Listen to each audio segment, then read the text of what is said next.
Hello दोस्तों, video पूरा देखिएगा तब आपको समझ में आएगा।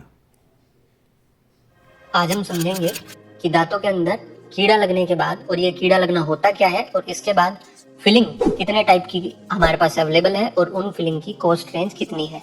जैसे कि आप लोग देख रहे हैं, दांत के स्ट्रक्चर में 3 तरह की लेयर है। सबसे ऊपर वाली लेयर इनेमल होती है, उसके नीचे डेंटिन और उसके नीचे पल्प। तो पल्प जो है वो हमारी नसें होती हैं और जब कीड़ा यहाँ तक पहुंच जाता है उसके बाद पेन होना शुरू होता है।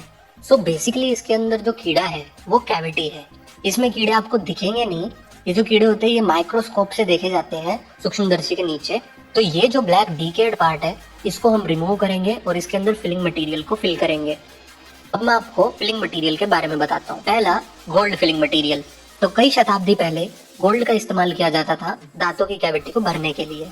अब गोल्ड फिलिंग मटेरियल का इस्तेमाल इसीलिए नहीं होता क्योंकि ये एक्सपेंसिव है, इसकी हार्डनेस कम है और आज के जमाने में हमारे पास इससे अच्छे और बेटर ऑप्शंस अवेलेबल हैं।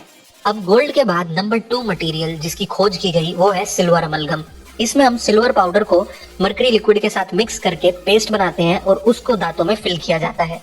इस मटेरियल के फायदे ये हैं कि इसकी हार्डनेस ज्यादा है और इसकी कॉस्ट कम है।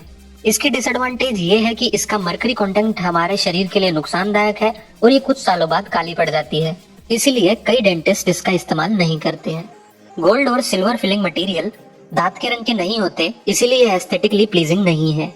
तीसरे नंबर पर है GIC, ग्लास आइनोमर सीमेंट्स। इसके पाउडर और लिक्विड को मिक्स करके कैविटी के अंदर भरा जाता है।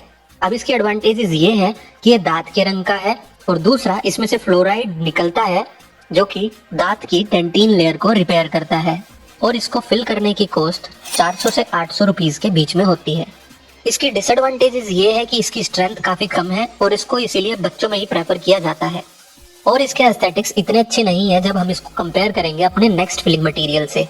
तो नंबर 4 पे है हमारे पास कॉम्पोजिट, जो कि सबसे ज्यादा इस्तेमाल किया जाता है और टूथ के कलर का है, इसीलिए इसकी कॉस्ट GIC से महंगी है और इसकी कॉस्ट 700 से 1200 रुपीज की रेंज में रहती है और ये cost clinic to clinic depend करती है। कॉम्पोजिट की स्ट्रेंथ सिल्वर अमलगम से कम है लेकिन GIC से काफी ज्यादा है, जो कि इसको GIC से काफी बेहतर बनाता है। इसकी बस एक ही डिसएडवांटेज है कि ये टेक्निक सेंसिटिव है और मॉइस्चर कंट्रोल काफी करना पड़ता है इसको करते वक्त। अब जो हम कॉम्पोजिट यूज करते हैं वो नैनोफिल्ड है, हाइब्रिड कॉम्पोजिट है, जो कि पहले के जमाने के कॉम्पोजिट्स यानी कि मैक्रोफिल्ड, स्मॉल फिल्ड, माइक्रोफिल्ड, इनसे काफी बेहतर कॉम्पोजिट है। तो ये थे हमारे फिलिंग मटेरियल्स जो कि इस्तेमाल किए जाते हैं और ये 5 से 8 साल तक इजिली चल जाते हैं। डिपेंड करता है कि आप अपने ओरल हाइजीन और मुंह की सफाई कितनी रखते हैं और अगर ये निकल जाए तो इसको दोबारा भी भरवाया जा सकता है। अगर आपके दांत में दर्द होता है और आप फिलिंग नहीं कराते हैं तो वो पल्प तक यानी कि नसों तक पहुंच जाता है और उसके बाद हमको RCT प्रोसीजर करना पड़ता है। तो अगर आपको कैविटीज से बचना है तो अपने दांतों की सफाई रखें और ओरल हाइजीन को मेंटेन करें।